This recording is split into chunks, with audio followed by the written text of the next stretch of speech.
Olá pessoal, estamos aqui com mais um episódio do Cast for Closer, seu podcast para dominar inside sales e colocar suas metas no bolso. O tema de hoje é escalando um time de vendas de 5 a 50 vendedores em menos de 2 anos. A gente vai falar com uma pessoa que a gente já conversou, um velho conhecido, um velho amigo aqui do Cast for Closers, o Diego Gomes. O Diego é CMO da Rock Content. Diego, fica à vontade, cara, um prazer te ter aqui no podcast novamente. Fica à vontade para se apresentar também para quem ainda não te conhece. E aí, pessoal, muito feliz de estar fazendo uma dobradinha aí no Cast for Closers. Tenho ouvido bastante, ouvi recentemente a Trish Bertuzzi, está cada vez mais legal, parabéns. Valeu. Aproveitando um pouco de contexto, o Diego está visitando Florianópolis, passou aqui para conhecer a equipe da MeTime, contou um pouquinho da história da Rock, até no post que ele comentou sobre como chegar aos 20 milhões em ARR. E um pouco da conversa que a gente vai trazer, um pouco desse bate-papo também, mais focado em vendas, né, Diego? Tu contar um pouco da trajetória que a gente fez, que vocês fizeram no time de vendas. E um primeiro momento que a gente vê num time comercial, os fundadores fazendo as primeiras vendas. E eu queria entender um pouquinho o que vocês buscavam validar nessas primeiras vendas. Tu contou que foi contigo, como um dos sócios, né? Sim, e como é que foi esse primeiro momento, assim, para vocês? Bom, esse primeiro momento foi bem legal, assim, a gente tinha um time bem enxuto. Começou apenas eu primeiro, depois eu trouxe mais 2 pessoas. Contei muito com o apoio do Henrique Lara e do Guilherme Avelino também nesses early days aí. E, bom, o primeiro momento mesmo, o que a gente queria validar? A gente queria validar se existia budget de marketing para conteúdo no Brasil. A gente não tinha essa clareza. Claro. Lá fora a gente via estatísticas como 30% do orçamento das marcas está indo para conteúdo. E aqui no Brasil a gente não tinha essa noção. Então acho que a primeira validação importante é se existia espaço para mais um produto de marketing no orçamento do CMO ou do gerente de marketing. E uma vez que a gente validou que existia esse espaço, aí a gente começou a validar a solução. A gente experimentou muito com a nossa solução no início. Eu posso dizer que a gente chegou a 3, talvez até 4 milhões de reais de faturamento sem ter claramente um product market fit e uma solução clara para cada perfil de clientes. A gente só conseguiu ter essa clareza quando a gente começou a entender muito bem quais os perfis de clientes que a gente queria atrair e por que eles ficavam com a gente. Perfeito. Isso foi 2013, né? Curiosidade. Acho que 2014. 2014, tá. Perfeito. Os 2 primeiros anos eu acho que foi essa busca de product market fit e a venda mais visionária do CEO, porque era naquela época um produto iniciante, Perfeito. Tentando conquistar um espaço pequeno do orçamento do gestor de marketing. Sim, uma coisa que tu comentou hoje. A gente entrevistou o Maurílio sobre um segundo momento que é igualmente importante. Eu ouvi. Massa. Sobre a transição dos founders para os primeiros reps. Ele comentou uma série de erros e acertos que ele fez dentro da Eduz. Quais foram os teus principais erros e acertos, se tu pudesse comentar com a gente, na fase de trazer os 2 ou 3 primeiros vendedores lá da Rock? Eu acho que o erro 1 foi não trazer vendedores em pares. Vendedor você contrata de 2 em 2. Porque quando você treina o outro cara é treinado também por osmose e você cria uma camaradagem legal. Então, recomendo de verdade que contrate em pequenos batches, com 2, 3, 4 e não um de cada vez, para garantir que você tem pessoas com o mesmo conhecimento fazendo a mesma venda. Acho que um outro erro ou uma outra coisa que se eu pudesse voltar no tempo eu teria instituído antes era ter um treinamento legal para os caras. Então, no início a gente treinava com um shadowing. Os caras me ouviam vendendo e depois tentavam replicar. Só que esse é provadamente um dos jeitos de vender que não funciona, ou pelo menos de treinamento, porque cada pessoa tem uma habilidade diferente. Um dos primeiros hacks que eu tive para treinar o pessoal foi oferecer Sandler Trading para todo mundo, para pelo menos eles entenderem um pouquinho de vendas e não necessariamente Rock Content ou nosso produto. Marketing de conteúdo, né? Aquilo foi um paliativo, mas que funcionou muito bem e nos ajudou a ter essa fundamentação teórica de vendas consultivas. E eu acho que o terceiro erro maior que a gente cometeu foi não ter um plano de carreira e remuneração claro. A partir do momento que a gente colocou um plano de carreira, isso a gente estava com mais ou menos 6 vendedores, se eu não me engano, a gente começou a ter resultados acima da curva. Porque as pessoas sabiam o que elas precisavam fazer para serem promovidas, elas sabiam o que elas precisavam fazer para passar para o próximo nível de carreira, e um vendedor que é promovido é o sonho de todo gestor de vendas. Você quer que o seu vendedor seja promovido sempre e ganhe cada vez mais dinheiro, porque se ele está sendo promovido e a remuneração foi desenvolvida da maneira correta, ele está trazendo resultados comprovados para a companhia. Mas dois comentários, assim. Um sobre a questão de contratar os pares. Um argumento que eu vi a respeito disso também é que tu consegue saber, principalmente para empresas que estão começando, se o processo está falhando ou se é o vendedor. Se contrata um só, pode ser um ótimo vendedor no processo errado, com um discurso errado, um messaging falho, e tu não consegue replicar. Então, acho que para empresas no começo é ainda mais importante contratar os pares, né? Total. Eu sempre falo que, assim, é melhor você ter um processo ruim do que não ter um processo. Claro. Então, se eu pudesse adicionar um quarto erro, seria contratar antes de ter pelo menos um protótipo do processo rodando. E o segundo, a gente visitou a PandaDoc em fevereiro desse ano, no Sester, o Rui e o Diego. E eles comentaram muito sobre cultura de vendas, sobre a importância de bater ou não a meta, como eles tratam quem bate a meta, como eles tratam quem não bate a meta. Toda a cultura de promoção, de incentivos, ele ressaltou muito e a gente trouxe muito aprendizado da PandaDoc para o plano de carreira da MeTime, então faz bastante sentido assim, pensar nesse aspecto de cultura como área. Com certeza. Para a gente a gente tem uma cultura de vendas forte, uma das primeiras grandes... A gente tem uma série de rituais do time, uma das primeiras grandes gastos, digamos assim. Na época foi caro, hoje não seria tão caro, mas a gente comprou um gongo chinês pro time para a gente celebrar as nossas vitórias. Legal.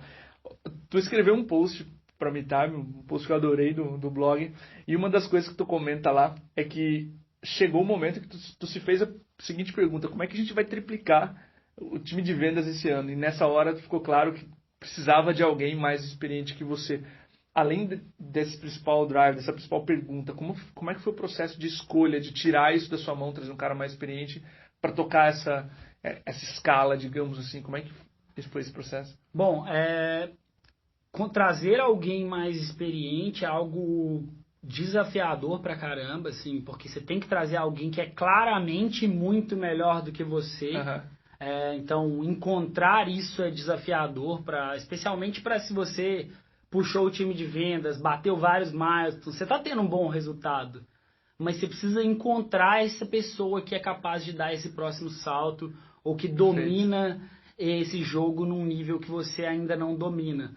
Porque apostar na experiência, em muitos casos, pelo menos é mais rápido do que apostar no aprendizado. Eu poderia ter continuado o time com a mesma receita que estava funcionando, mas a impressão que eu tenho é que eu levaria o dobro do tempo para chegar. Então, no nosso caso, eu já tinha encontrado, e esse cara era um dos nossos mentores, o Matt Doyle, ele era o meu mentor, ele era como se fosse Jesus para o meu time de vendas, porque ele voluntariamente se dedicava a nos ajudar. Então já tinha essa relação estabelecida.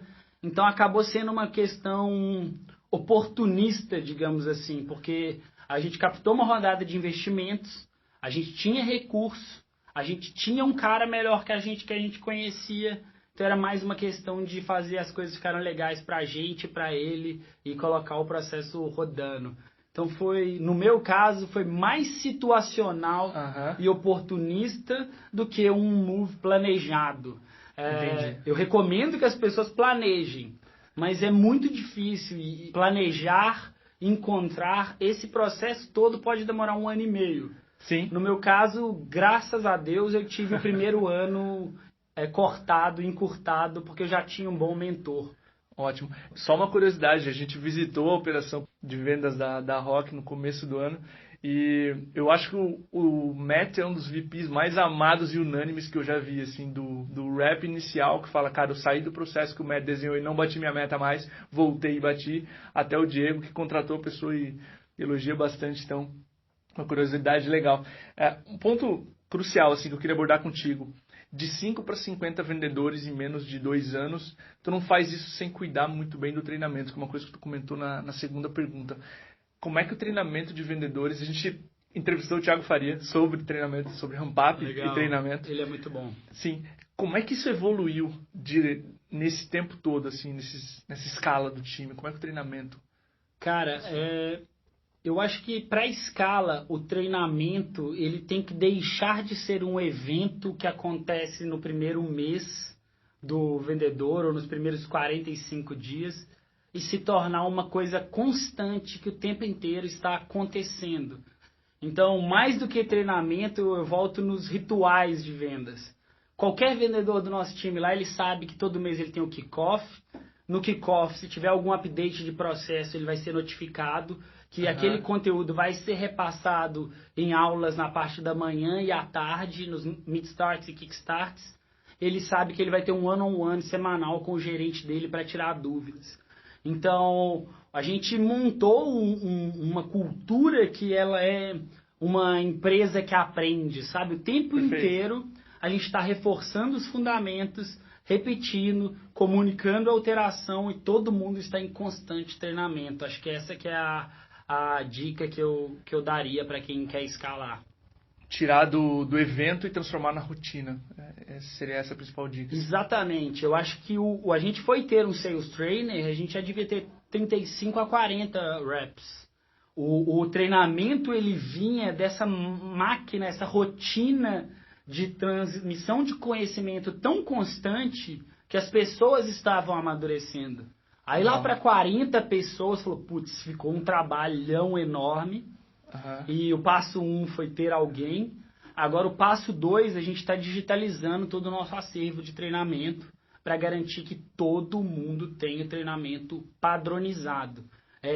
Quando eu digo treinamento, eu estou falando esse treinamento inicial, porque ele vai fazer o cara passar de ano com nota 6. Mas claro, o que vai fazer ele passar de ano com nota 10 é ele ter essa cultura de aprendizado contínuo e participar dos rituais todo santo dia, além de... eu chamo de calo telefônico. O Thiago comentou isso, cara, que tão importante quanto o treinamento era colocá-los na prática, que isso é fundamental no processo de vocês e a gente tem trazido isso para cá, colocá-los o quanto antes no processo, sabe? Nas 2 primeiras semanas vai ler, mas vai escutar call, enfim, para que ele tenha prática o quão antes possível, né? É o famoso get out of the building do Steve Blank. Você tem que sair do mundo do escritório para você ver como é que o mundo lá fora é e trazer isso para dentro depois novamente. Ótimo. Uma curiosidade, conhecendo o time de vocês, eu acho que eu nunca te fiz essa pergunta. Eu sei que vocês trabalham com faixas de valores pelos times, né? Os times são especializados em valores de ACV, por exemplo, pequenas e médias empresas, SMBs, mid-market e enterprise. Como foi esse processo de escolha da segmentação do messaging, do discurso, enfim? Como surgiu a especialização de times dentro da Rock? Bom, uma coisa que aconteceu cedo é que com a experiência e muitas horas de ligação, conexão e abordagens, você começa a clusterizar os seus grupos de compradores. Você consegue entender que o cara que tem uma pequena empresa, ele compra por um motivo completamente do que um gestor de uma grande empresa. Só que quando o processo ele é massificado, não dá para você personalizar as etapas para cada perfil de cliente. E a gente já estava com essa frustração, poxa, uma hora eu falo com um cara que tem uma empresa de 50 funcionários, outra hora eu falo com o diretor de marketing de uma empresa de 5.000 funcionários. São abordagens completamente diferentes, prioridades diferentes, ciclo de vendas diferentes, custo de aquisição diferente. Então a gente já tinha esse gosto amargo na boca de que a gente estava fazendo errado, e isso foi no 2º ano. E aí a gente falou, poxa, agora que a gente já percebeu isso, vamos rodar uma análise de marketing aqui. Quantas leads a gente tem de small business para vendedores trabalharem? São tantas. Quantas que a gente tem de enterprise? São tantas. Pegamos o time e falamos, cabe 5 sales reps no small, cabe 1 no enterprise. Perfeito. Pelo volume de leads. E baseado nisso, a gente começou essa segmentação. Ela iniciou em vendas e posteriormente a gente expandiu essa segmentação para toda a empresa. incluindo marketing, CS, implementação. Todos os times são especializados por perfis de clientes. Legal. Para resumir, então, foi quando vocês viram que o discurso já não estava mais encaixando entre um e outro tipo de cliente, temos demanda para suprir os vendedores mensalmente com os 3 tipos de clientes e vamos especializar. Que o processo não funcionava igual para todo mundo, a gente já sabia. Sim. E isso é uma coisa engraçada que depende muito do perfil do vendedor. Por exemplo, tem vendedor que é um cara que gosta muito de atividade. Sim. E quando ele recebe, esse cara é alto volume e não é tão consultivo, quando esse cara recebe uma lead enterprise que tem um ciclo de venda mais longo, ele fica frustrado e a taxa de fechamento dele é baixa. Agora, quando você pega um cara que é super consultivo, super detalhista e não é tão bom em atividade, provavelmente esse cara tem mais chances em enterprise do que em small business.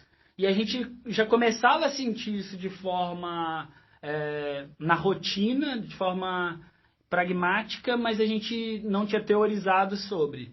Aí a gente juntou marketing e vendas, rodamos os números para alguns meses para trás e aí falamos, poxa, vamos especializar. Massa. Para a gente finalizar, se você fosse elencar um momento decisivo na história do time de vendas da Rock, qual seria ele? Eu tenho vários momentos, pequenos momentos decisivos, assim. Eu acho que uma das grandes máquinas que a gente montou foi uma máquina de carreira, onde as pessoas sabem o que elas têm que fazer para poderem serem promovidas, serem reconhecidas e crescerem dentro da empresa. Isso foi um divisor de águas, porque instantaneamente as conversas entre o gestor e o liderado eram sobre como eu posso te ajudar a crescer aqui dentro. Uma dica que é legal, assim, se você conseguir contratar mais vendedores, e até não digo só 2, não, contrate 4, cara. Quando a gente começou a contratar 4, 5, 6, 7 novos caras entrando no mesmo mês, a gente viu uma rampagem cada vez mais rápida, porque é muita gente trabalhando junto, a gente tem essa energia de aprendizado compartilhado, uma competitividade saudável, e o aprendizado que essas pessoas têm parece que é individual, mas não é. Eu conversei com o perfil de lead, eu vou trocar figurinha com você, com outro cara. Sim. Então, se você quiser fazer mais rápido, ao invés de contratar 2, contrate 4. É um pouquinho mais caro, mas o sistema se corrige em alguns meses. Perfeito. Cara, queria te agradecer pelo episódio. Aprendi muito massa poder entender a história de como o time de vendas cresce, no caso da Rock. E é isso, queria deixar a porta aberta aí pra gente gravar mais outros episódios, fica à vontade. Cara, eu que agradeço, um prazer participar e sucesso aí, o produto tá ficando bem legal. Show de bola, valeu, Diego, um abraço. Tchau, tchau.